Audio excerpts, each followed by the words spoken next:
नमस्कार, आप देख रहे हैं न्यूज 18 राजस्थान। आपके साथ मैं हूं अभिषेक। महारो राजस्थान बुलेटिन में बात करेंगे मंत्रिमंडल पुनर्गठन के बाद विभागों के बंटवारे की, जिसका इंतजार हो रहा है।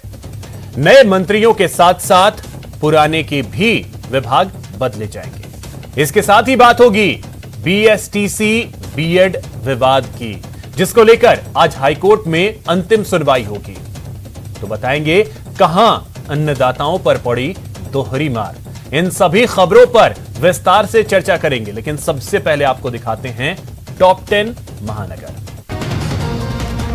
मोदी सरकार द्वारा तीनों नए कृषि कानूनों को वापस लेने की घोषणा के बाद पिछले एक साल से अधिक समय से आंदोलनरत संयुक्त किसान मोर्चा ने लखनऊ में आज किसान महापंचायत का आह्वान किया है। महापंचायत में किसान नेता राकेश टिकैत सहित कई किसान नेता मौजूद रहे। बीजेपी के राष्ट्रीय अध्यक्ष जेपी नड्डा आज से 2 दिवसीय प्रवास पर उत्तर प्रदेश में रहेंगे। नड्डा आज गोरखपुर बूथ अध्यक्ष सम्मेलन को संबोधित करेंगे। नड्डा गोरखपुर क्षेत्र की होने वाली बैठक में 27,637 बूथ अध्यक्षों को जीत का गुरु मंत्र देंगे। समाजवादी पार्टी के संस्थापक मुलायम सिंह यादव का आज जन्मदिन है। इटावा में शिवपाल यादव उनका जन्मदिन दंगल और कवि सम्मेलन कर मनाएंगे। पंजाब के पठानकोट में आर्मी कैंप के गेट पर ग्रेनेड से हमला किया गया है। कैंप के त्रिवेणी द्वार गेट पर बाइक सवारों ने ग्रेनेड फेंका। घटना के बाद पठानकोट के सभी इलाकों में अलर्ट जारी कर दिया। बॉम्बे हाईकोर्ट एनसीबी के जोनल डायरेक्टर समीर वानखेड़े के पिता ज्ञानदेव वानखेड़े की याचिका पर आज आदेश पारित किया जाएगा। एयरटेल ने प्रीपेड प्लान्स पर टैरिफ दरों में 25% का इजाफा कर दिया है। एयरटेल की ओर से घोषित की गई नई टैरिफ दरें 26 नवंबर से लागू हुई। दिल्ली की हवा बहुत खराब की श्रेणी में है। ऐसे में केजरीवाल सरकार के मंत्री गोपाल राय प्रदूषण से निपटने के लिए उठाए गए उपायों की समीक्षा बैठक करेंगे। बीएसटीसी बीएड विवाद मामले में आज राजस्थान हाईकोर्ट की मुख्य पीठ जोधपुर में सुनवाई करेगी। मुख्य न्यायाधीश जस्टिस अकील कुरैशी की खंडपीठ आज मामले में फाइनल सुनवाई करेगी। देश में कोरोना के 8,488 नए केस सामने आए हैं, जो पिछले 538 दिनों में सबसे कम है। तो वहीं पिछले 24 घंटे में कोरोना से 249 लोगों की मौत हुई। भारत ने 3 मैचों की टी20 सीरीज पर 3-0 से कब्जा कर लिया है। तीसरे टी20 मुकाबले में भारत ने मेहमान टीम को 73 रनों से मारा।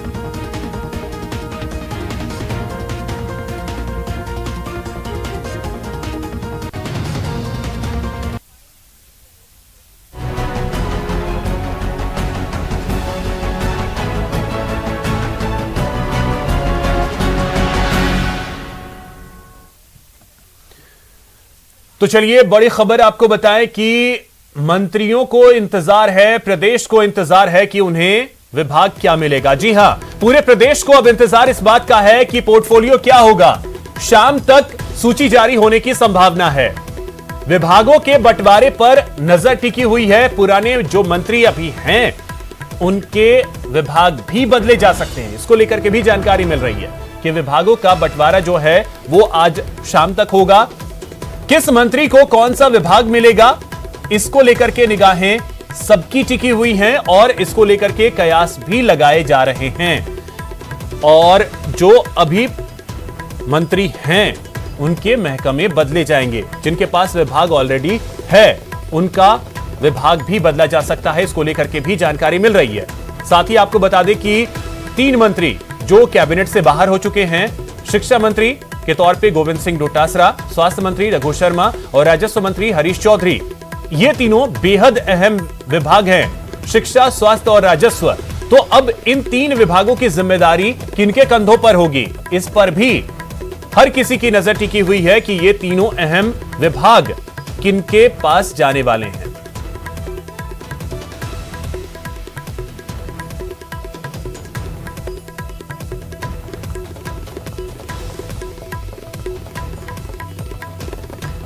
तो आपको बता दें कि नए मंत्रिमंडल का तो गठन हो गया है, लेकिन अब इंतजार पोर्टफोलियो का हो रहा है कि किस मंत्री के पास कौन सा विभाग जाने वाला है, किस मंत्री के ऊपर किस विभाग की जिम्मेदारी होगी।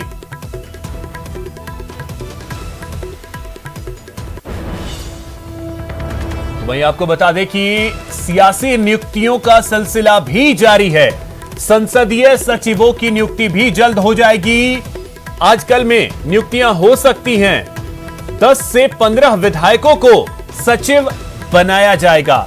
पहली बार के विधायक भी संसदीय सचिव बनेंगे, यानी जो पहली बार जीत कर आए हैं उनके कंधों पर भी संसदीय सचिव की जिम्मेदारी दी जा सकती है।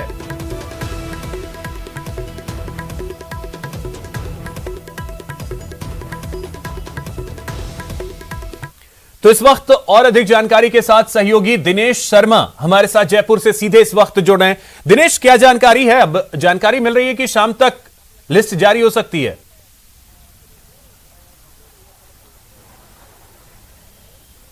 हाँ बिल्कुल अभिषेक, देखिए अभी थोड़ा और इंतजार करना पड़ेगा, क्योंकि हमारे जो विश्वस्त सूत्र बता रहे हैं वो यही कि आज शाम तक जो है ये सूची आने की संभावना है, यानी कि थोड़ा इंतजार और लंबा। पहले ये संभावना जताई जा रही थी कि आज दोपहर तक ये सूची आ जाएगी, लेकिन अब उसमें और थोड़ा विलंब हो रहा है। मुख्यमंत्री की कुछ व्यस्तताएं हैं, उसके चलते थोड़ा सा विलंब जो है सूची जारी होने में हो रहा है और कयासों का सिलसिला जारी है। देखिए पुराने जो मंत्री हैं मंत्रिमंडल में जो शामिल थे, जो कई महकमों का जिम्मेदारी संभाल रहे थे, कई मंत्री ऐसे हैं जिनके पास जो 3 से 4 विभागों का जिम्मा संभाल रहे हैं, तो अब उन मंत्रियों को हल्का किया जा सकता है। उनसे विभाग लेकर दूसरे जो नए मंत्री बने हैं उनको सौंपे जा सकते हैं, तो वो मंत्री जो हैं वो हल्के किए जाएंगे। इसके साथ ही कई महकमे जो है मुख्यमंत्री जो है, क्योंकि मुख्यमंत्री के पास तकरीबन 20 से 22 महकमे हैं, वो कुछ महकमे जो हैं दूसरे मंत्रियों को, क्योंकि पहले जो है मंत्री कम थे, अब पूरा जो है कोटा पूरा हो गया है। 30 मंत्री जो हैं अब हैं राज्य मंत्रिमंडल में, तो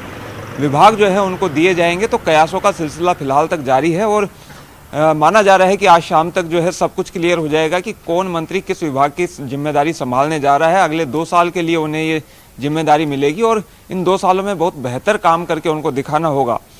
इसके साथ ही जहां तक नियुक्तियों की बात है अभिषेक, तो देखिए कल हमने देखा कि जैसे ही मंत्रिमंडल की शपथ हुई उसके तुरंत बाद में जो है वो 6 सलाहकारों की नियुक्तियां हो गई। मुख्यमंत्री के 6 सलाहकार जो है वो नियुक्त कर दिए गए और अब संसदीय सचिव के पदों पर भी जल्दी ही नियुक्ति होने के कयास लगाए जा रहे हैं। आसार भी यही जताए जा रहे हैं। जो हमारे सूत्रों के हवाले से जानकारी है वो यही कि आज देर शाम तक संसदीय सचिवों की सूची जारी कर सकती है और आज अगर वो जारी नहीं हो पाती है तो कल वो सूची जो है वो जारी हो जाएगी। 10 से 15 विधायकों को जिम्मेदारी मिलेगी संसदीय सचिव के तौर पर। तो देखिए जिन लोगों को उम्मीद थी कि मंत्रिमंडल में जगह मिलेगी, उन्हें तरह तरह से जो है वो एडजस्ट करने की कवायद जारी है। मुख्यमंत्री ने कल ये बात बिल्कुल एडजस्ट करने की कोशिश की जा रही है, ताकि जो जानकारी कल निकल करके आई कुछ नाराजगी भी है, उन नाराजगियों को दूर किया जा सके। को घेरेंगे, महंगाई के खिलाफ रैली निकालेंगे, संगठन का विस्तार करेंगे, सरकार 2023 में पुनः राजस्थान में लाएंगे, 24 में मोदी को हटाएंगे, सारे एकदम क्लियर एजेंडा। अच्छा, मंत्रिमंडल का जो विस्तार हुआ वो उससे काफी एक अच्छा मैसेज गया है। बहुत बढ़िया, बहुत बढ़िया। इससे बढ़िया कोई पुनर्गठन हो नहीं सकता। सब वर्गों को साधा गया है, सबको जिम्मेदारी दी गई है। महिलाएं भी हैं, एससी भी है, माइनॉरिटी भी है, जनरल भी है, ओबीसी भी है। पूरे तरीके से हम सब लोग मिलकर के सरकार की जो योजनाएं हैं, जो उपलब्धियां हैं, उनको आम जन तक पहुंचाएंगे संगठन के माध्यम से, और केंद्र सरकार की जो विफलताएं हैं उनको लोगों को जनजागृत करेंगे और 2024 में मोदी को हटाएंगे। सीएम के मास्टर स्ट्रोक से विरोधी पस्त हो गए, आपको लगता है? और डोटासरा जी की जो टीम है वो कब तक क्या हो जाएगा? आज दिल्ली में बड़ी अहम बैठक होने वाली है। सबका जल्दी आ जाएगा। जो टीम है उसका विस्तार करना है, जिला अध्यक्षों की नई नियुक्तियां होनी है, तो आला कमान से चर्चा करने के लिए मैं जा रहा हूं। तो मैं रुक करके चर्चा करेंगे और मैं समझता हूं कि जल्दी आला कमान इसके ऊपर निर्णय करेगा। अगले 5-7 दिन में बहुत सारी चीजें और होने वाली हैं। बिल्कुल बिल्कुल। क्या कई बड़े नेताओं को संगठन में भी आप लाएंगे? तो ये थे गोविंद सिंह डोटासरा जो कह रहे, जो आज दिल्ली जा रहे हैं और जो पार्टी के राष्ट्रीय महासचिव हैं संगठन के, उनके साथ बिल्कुल उनकी बड़ी बाबूलाल, बैठक लेकिन होने जा इसमें रही है। एक और चीज मैं आपसे जानना चाहूंगा कि पोर्टफोलियो को लेकर के विभागों के बंटवारे को लेकर के देरी क्यों?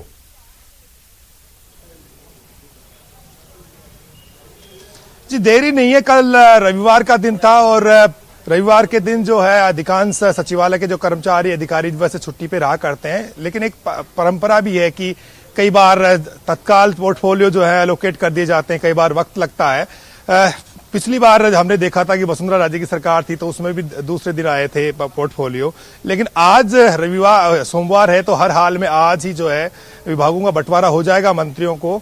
मंत्री बेसब्री से इंतजार कर रहे हैं, कई मंत्री इंतजार करते करते भगवान की शरण में चले गए हैं शुक्रिया अदा करने के लिए, और बहुत सारे मंत्री जो हैं अपने घर पर बैठे हुए हैं, इंतजार कर रहे हैं कि उनके पास में मैसेज आए कि उनको कौन सा विभाग मिलने वाला है। तो बेसब्री से इस वक्त तो इंतजार चल ही रहा है, सबकी बाँचें खिली हुई है क्योंकि बहुत ही टफ सिलेक्शन था जिनको मंत्री बनाया गया है। चौंकाने वाले फैसले भी इस मंत्रिमंडल में देखने को मिल रहे हैं। तो ऐसी सूरत में सीएम अशोक गहलोत जो भी करेंगे वो बेस्ट करेंगे और 2023 की झलक उसमें दिखाई पड़ेगी, क्योंकि जिस तरह के विधायकों को मंत्री बनाया गया है, जिनको आगे लाया गया है, जिनको जिम्मेदारियां दी गई है, तो उनमें उन्होंने वो खूबियां ढूंढी है जो 2023 में चेहरा बन सके उनके इलाके में, अपनी बिरादरी में जो कांग्रेस का कोर वोट है उसके बीच में वो पार्टी को सफलता दिला सके। तो बहुत चीजों को साधा गया है।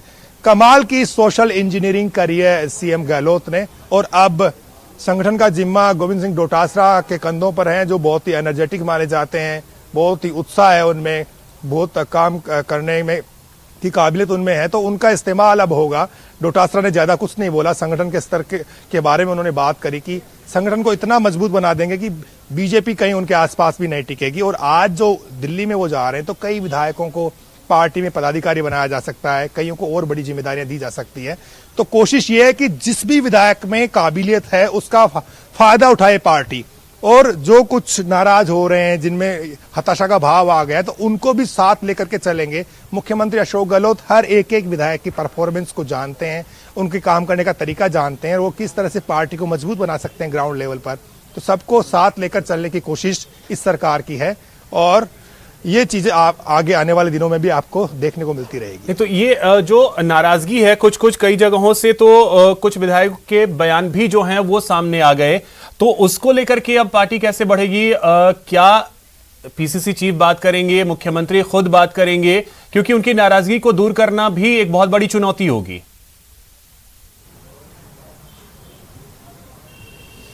जी चुनौती तो है, लेकिन कोई असंभव बात नहीं है, क्योंकि जैसे टीकाराम जूली से अभी मैंने पूछा था कुछ ही देर पहले, आपने भी सुना होगा, टीकाराम जूली का विरोध कर रहे हैं जोरीलाल मीणा जो कि राजगढ़ के विधायक हैं, वो उन्होंने उनके ऊपर आरोप लगाए। तो टीकाराम जूली ने कहा कि वो मेरे बुजुर्ग हैं, मेरे से बड़े हैं, मैं उनका सम्मान करता हूं, अगर कोई भी उनका काम होगा तो मैं चिट्ठी भी आ जाएगी तो मैं उनका काम करूंगा। यानी कि सब मंत्रियों को पता है कि मुख्यमंत्री अशोक गहलोत जो हैं उन्हीं को आगे लाते हैं जिनमें काम करने की ताकत होती है और जो साथ में सबको लेकर चलने की क्षमता रखते हैं। तो टीकाराम जूली को ये पता है कि जहां उनका विरोध हो रहा है तो उन लोगों को वो साथ लेकर चलने की कोशिश करेंगे, और जहां जहां भी उनसे उनके अड़चने आने वाली राह में उनको वो अभी से जो है दूर करने की कोशिश करेंगे, ताकि उनका अपने इलाके में विरोध ना हो। क्योंकि राजस्थान में सारे समाज साथ मिलकर के चलते हैं, और कांग्रेस पार्टी जो है ग्रास रूट की पार्टी मानी जाती है, गांवों से ज्यादा वोट पार्टी को मिलता है। तो गांव ग्रामीण इलाकों में पार्टी का कहीं विरोध नहीं हो, जो ग्रामीण इलाकों में रहने वाले जो नेता हैं, विधायक हैं, वो साथ में रह करके पार्टी को मजबूत बनाएं। कहीं से विरोध की आवाज आ रही तो समय रहते उसे दुरुस्त किया जाएगा, सबको साथ लेकर चलने की कोशिश होगी।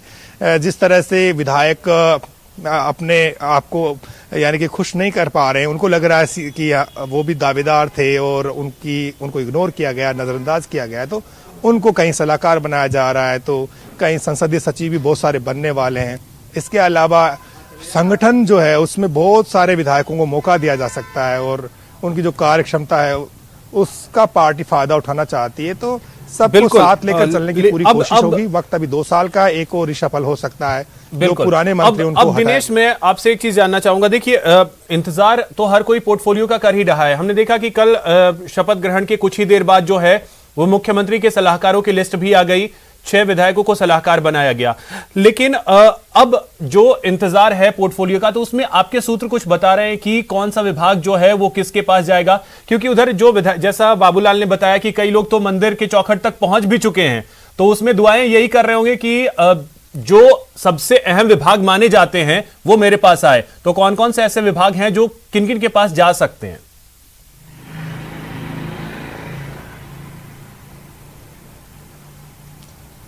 देखिए अभिषेक, अभी तक तो इसे लेकर केवल कयास है, क्योंकि अभी तक कोई भी आधिकारिक या सूत्रों के हवाले से भी जानकारी अंदर से नहीं मिल पा रही है। देखिए पूरी तरीके से उसे कॉन्फिडेंशियल रखा जा रहा है और एक साथ ये सूची जो है वो जारी की जाएगी, लेकिन कयास अपने अपने स्तर पर है और खासतौर से पुराने जिस तरह के अनुभव रहे हैं उनसे जोड़कर देखा जा रहा है कि किस तरह की भूमिका किस मंत्री की रह सकती है मंत्रिमंडल में। जैसे हेमाराम चौधरी के बारे में कहा जा सकता है कि उन्हें राजस्व महकमे की जिम्मेदारी सौंपी जा सकती है वापस, क्योंकि वो राजस्व महकमे के पहले भी मंत्री रह चुके हैं, उनके पास अनुभव है इस महकमे को संभालने का।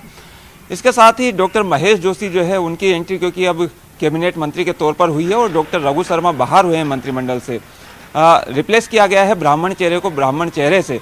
ये माना जा रहा है कि महेश जोशी को जो है वो चिकित्सा जैसे महत्वपूर्ण महकमे की जिम्मेदारी दी जा सकती है या शिक्षा मंत्री के तौर पर भी उनकी भूमिका देखी जा सकती है। तो दोनों में से कोई महत्वपूर्ण महकमा जो है वो महेश जोशी को दिया जा सकता है।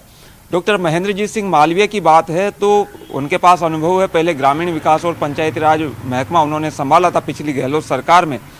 तो ये माना जा रहा है क्योंकि अभी ग्रामीण विकास और पंचायती राज महकमे का कोई पूर्णकालिक मंत्री भी नहीं है, तो ये माना जा रहा है कि महेंद्रजीत सिंह मालवीय को ग्रामीण विकास और पंचायती राज महकमे की जिम्मेदारी सौंपी जा सकती है। ममता भूपेश क्योंकि प्रमोट हुई है राज्य मंत्री से कैबिनेट मंत्री के तौर पर, उनके पास महिला और बाल विकास महकमे की जिम्मेदारी थी, तो ये माना जा रहा है कि अब उन्हें उसी महकमे में कैबिनेट मंत्री जो है बनाया जा सकता है। इसी तरीके से टीकाराम जूली की हम बात करें तो उन्हें भी जो है वो श्रम मंत्री के तौर पर, अब तक वो राज्य मंत्री के तौर पर श्रम महकमे का जिम्मा संभाल रहे थे, अब उन्हें जो है कैबिनेट मंत्री के तौर पर इसकी जो है वो जिम्मेदारी दी जा सकती है। तो कई ऐसे विभाग है जिनको लेकर कयास लगाए जा रहे हैं, उसे जो है उनकी पूर्व अनुभवों से और उनके। चलिए ठीक है दिनेश, तो अब देखिए ये फिलहाल कयास ही लग रहे हैं, जैसा आपने बताया सूत्रों के हवाले से भी कुछ जानकारी नहीं मिल पा रही है, लेकिन आप नजर बना के रखिए। बाबूलाल आप भी नजर बना करके रखिए, अपडेट जैसे ही कुछ और आता है वो भी हम आपसे जानने की कोशिश करेंगे। अब चलिए आपको सुनाते हैं कि टीकाराम जूली जिनका प्रमोशन हुआ है, कैबिनेट मंत्री बनाए गए हैं, उन्होंने क्या कुछ कहा है, उनसे खास बात की हमारे संवाददाता बाबूलाल धायल ने। नए मंत्रियों के विभागों का बंटवारा नहीं हुआ है, मगर जो राज्य मंत्री से प्रमोट होकर के कैबिनेट मंत्री बने हैं वो अब देवदर्शन यात्रा पर निकल रहे हैं। जूली साहब कहां कहां जा रहे हैं, कहां कहां आशीर्वाद मांग रहे हैं आज आप? देखिए, मैं सबसे पहले खाटू श्याम जी के बाबा की शरण में मैं वहां पे जा रहा हूं और उसके बाद सालासर बालाजी में जाऊंगा और उसके बाद मैं करणी माता जी के यहाँ जाऊंगा। और मैं वहाँ मानता रही है, मैं मानता हूँ और हमेशा ही मैं जिला प्रमुख के समय से ही वहाँ पे जा रहा हूँ, तीनों ही जगह पे मैं जाता हूँ। मनौती मांगी थी, पूरी हो गई, इसलिए आज आप शुक्रिया अदा करने जा रहे हैं, आभार जताने जा रहे होंगे, भगवान को धन्यवाद देने जा रहे होंगे। देखिए, भगवान का धन्यवाद है ही, आज मैं जो हूँ ऊपर वाले की कृपा है। और निश्चित तौर पर मैं ये भी कहना चाहूँगा कि बिना मनौती मांगे ही, मैंने कोई मन्नत नहीं मांगी थी, मैं तो हमेशा एक ही चीज मांगता हूं कि ऊपर वाले का आशीर्वाद सदा बना रहे, मेरे पे बना रहे, आम पब्लिक पे भी बना रहे, और उसी में सब चीजों का भला अपने आप होता है। पोर्टफोलियो का इंतजार तो है आपको भी और आपके समर्थकों को भी। देखिए, इंतजार है, मैं समझता हूं हमसे ज्यादा मीडिया को ज्यादा इंतजार है, और मैं ये पहले भी कह चुका हूं, विभाग कोई छोटा बड़ा नहीं होता, सारे विभाग समान है। काम आप किस प्रकार से करके दिखाते हैं, जो भी मौका मिलेगा उसमें आप अच्छा करके दिखाएंगे तो निश्चित तौर पर वही विभाग अपने आप में महत्वपूर्ण हो जाएगा। उन नेताओं के लिए क्या कहेंगे जो आपके प्रमोशन को पचा नहीं पा रहे हैं? नहीं, ऐसी कोई बात नहीं है, वो भी पार्टी के ही लोग हैं, सीनियर हैं, बुजुर्ग हैं हमारे, हम उनकी इज्जत करते हैं, और कोई बात होगी तो बैठ के उसमें भी बात करेंगे। हो सकता है किसी ने कोई गलतफहमियां पैदा कर दी हो, ऐसी कोई, मैं समझता हूं कोई बात है नहीं। आपके दर पर उनकी एप्लीकेशन भी आ जाएगी तो काम होगा, इस बात के लिए आप उनको आश्वस्त कर सकते हैं? देखिए, मैं फिर कह रहा हूं, हमारे सीनियर हैं, हमारे एकदम जिले के हैं तो कोई बात ही नहीं है। काम में पहले भी कोई मनाही नहीं थी, आज भी नहीं है। मैं तो हमेशा वो तो विधायक है, मैं तो पार्टी के कार्यकर्ता के भी कंधे से कंधा मिलाकर काम करने की इच्छा रखता हूं कि किस प्रकार से हम सब लोग मजबूती के साथ कांग्रेस पार्टी को मजबूत करें। अलवर बहुत बड़ा जिला है और ईस्टर्न राजस्थान में जो एससी की आबादी वो काफी अच्छी है। बीएसपी भी यहाँ पर बाजी मारती रहती है, तो अब कांग्रेस कैसे मजबूत होगी? 4 कैबिनेट मंत्री बने इस इलाके से, तो निश्चित तौर पर दलित वर्ग को जो प्रतिनिधित्व मिला है, इसका मैसेज पूरे प्रदेश के अंदर गया है। दलित वर्ग हमेशा कांग्रेस पार्टी की रीढ़ की हड्डी रहा है और इस बार भी बहुत मजबूती के साथ पूरा समाज जुड़ा था। आने वाले समय में मैं ये कहना चाहूंगा कि दलित वर्ग कांग्रेस पार्टी की तरफ उम्मीद रखता है। दलित वर्ग को कांग्रेस पार्टी ने बहुत कुछ दिया है और कांग्रेस पार्टी को दलित वर्ग ने बहुत कुछ दिया है। दोनों एक दूसरे के पूरक हैं। आने वाले समय में भी पूरे प्रदेश का दलित एकजुट होकर कांग्रेस पार्टी की मदद करेगा, साथ लगेगा और कांग्रेस पार्टी के विधायकों को जिताकर भेजेगा और कांग्रेस पार्टी की दोबारा सरकार बनाएगा। अब ये वोट शिफ्ट नहीं होगा। अब आपको लगता है बीजेपी की तरफ नहीं खिसकेगा, क्योंकि पहली बार इतना बड़ा प्रतिनिधित्व जो है कैबिनेट में मिला है। देखिए, काट की आंडी बार बार नहीं चढ़ती है। बीजेपी ने बहुत बड़ी बड़ी बातें करी थी, दलितों के लिए, युवाओं के लिए, कर्मचारियों के लिए, शहीदों के लिए, सैनिकों के लिए, सबके लिए पता नहीं बहुत बड़ी बड़ी बातें करी। लेकिन आज आप देखेंगे तो धरातल पे कुछ भी नहीं है। इन लोगों ने झूठ के जो पुलंदे बनाए थे वो सारे जनता के सामने आ चुके हैं। बहुत बहुत शुक्रिया। तो ये थे कैबिनेट मंत्री टीकाराम जूली। इंतजार है अभी भी इनको कि महकमा क्या मिलेगा, लेकिन अभी भगवान का शुक्रिया अदा करने के लिए खाटू श्याम जी और सालासर बालाजी की तरफ जा रहे हैं। कैमरा पर्सन मान सिंह के साथ बाबूलाल धायल, न्यूज 18 जयपुर। सीएम गहलोत ने लंबे इंतजार के बाद भले ही अपने कैबिनेट का विस्तार किया, लेकिन उसमें हर समीकरण को साधने की पूरी कोशिश हुई। कोर वोट बैंक दलित, महिला और अल्पसंख्यकों का ख्याल रखा गया, तो हर वर्ग को कैबिनेट में भागीदारी देने की कोशिश हुई। देखिए गहलोत कैबिनेट का सियासी समीकरण। मैं हेमाराम चौधरी ईश्वर की शपथ लेता हूँ, विधि द्वारा स्थापित भारत के संविधान के प्रति सच्ची श्रद्धा निष्ठा रखूंगी। करीब 3 साल पूरा करने जा रही गहलोत कैबिनेट के बहुप्रतीक्षित विस्तार में 2023 के जंग की तैयारी साफ दिखी। मंत्रिमंडल विस्तार के जरिए जातीय और क्षेत्रीय संतुलन के साथ ही कांग्रेस पार्टी की अंदरूनी सियासी समीकरण साधने की कोशिश भी हुई।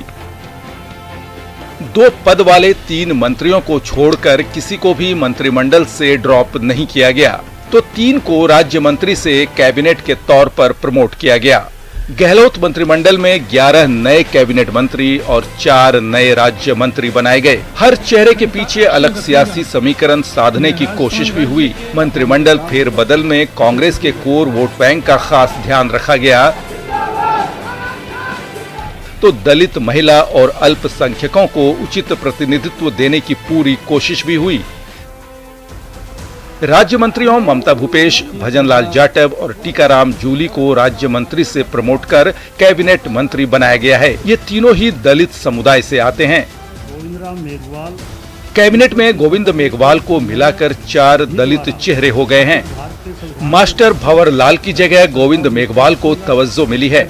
गोविंद मेघवाल के जरिए बीकानेर, चूरू, गंगानगर और हनुमानगढ़ के बड़े दलित वोट बैंक को मैसेज देने की कोशिश भी हुई। अशोक गहलोत सरकार में पहली बार 4 दलित मंत्री बनाए गए हैं।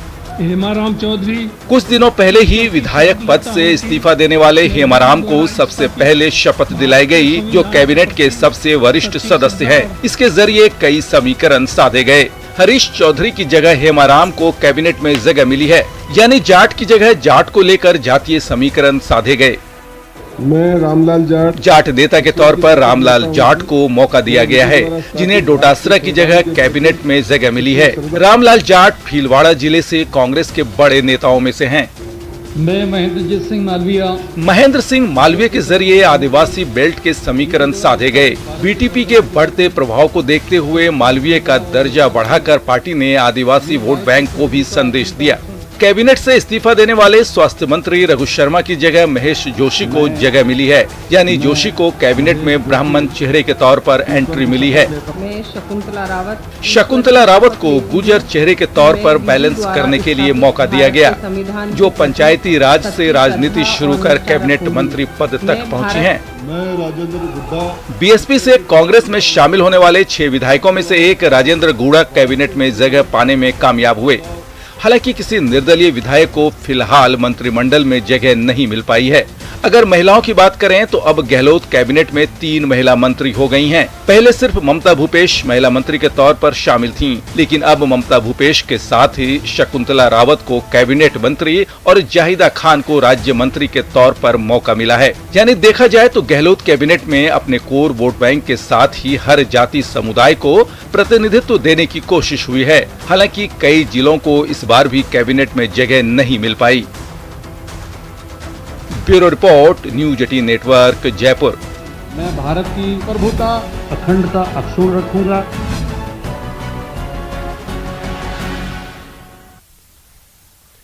और इसी बीच एक बड़ी खबर आपको बताएं, पीसीसी चीफ गोविंद सिंह डोटासरा आज दिल्ली जाएंगे।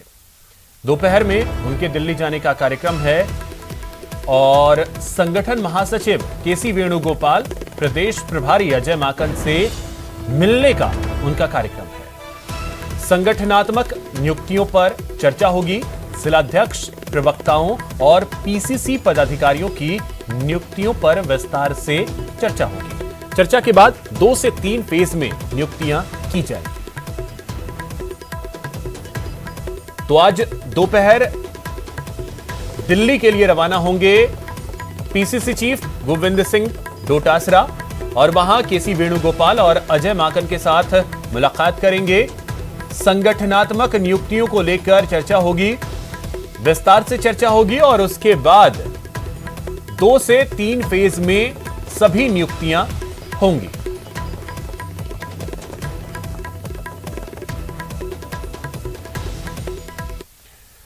तो कांग्रेस संगठन में अब नियुक्तियां जल्द होंगी। नियुक्तियों की कवायद भी लगभग पूरी की जा चुकी है। 1 महीने के अंदर ये सभी नियुक्तियां हो जाएंगी।